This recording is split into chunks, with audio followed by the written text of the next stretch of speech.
ഹൈദരാബാദിൽ എത്തുന്ന വിനോദസഞ്ചാരികളെ പ്രധാനമായും ആകർഷിക്കുന്ന കേന്ദ്രമാണ് ഗോൽക്കൊണ്ട ഫോർട്ട്. 1519 കുത്തബ് ഷാഹിയുടെ ഭരണകാലത്താണ് ഈ കോട്ട നിർമ്മിക്കപ്പെട്ടത്.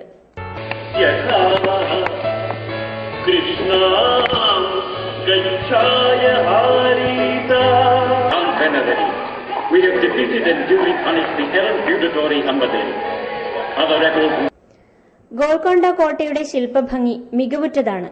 കവാടങ്ങളിലൂടെ കോട്ടക്കകം മുഴുവൻ വായുസഞ്ചാരം ലഭ്യമാണ്. ഇത് സഞ്ചാരികൾക്ക് സുഖകരമായ അനുഭൂതി നൽകുന്നു. This is the second time that we have been forced into military action against you. As long as prevent the possibility of further conflicts, Golconda will remain in our possession. It shall.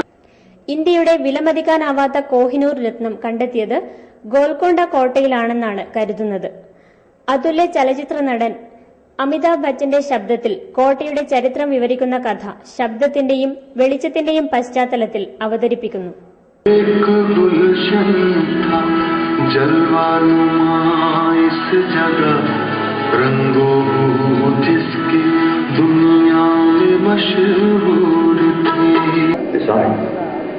The nobles appointed by the Tughlaqs in Deccan also rebelled to break the shackles of the Sultanate of Delhi. In 1347, one of these nobles, Alauddin Hasan Bahman Shah, founded the Bahmani Sultanate.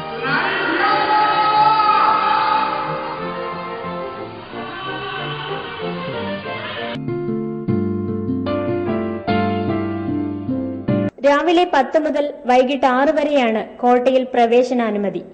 എന്നാൽ പ്രധാന കവാടത്തിനരികെയുള്ള അങ്കണത്തിൽ രാത്രി 7 മുതൽ light and sound show അവതരിപ്പിക്കുന്നു. സഞ്ചാരികളെ ഏറെ ആകർഷിക്കുന്നത് ഈ പരിപാടിയാണ്. തിങ്കളാഴ്ച കോട്ടയിൽ പ്രവേശനമില്ല.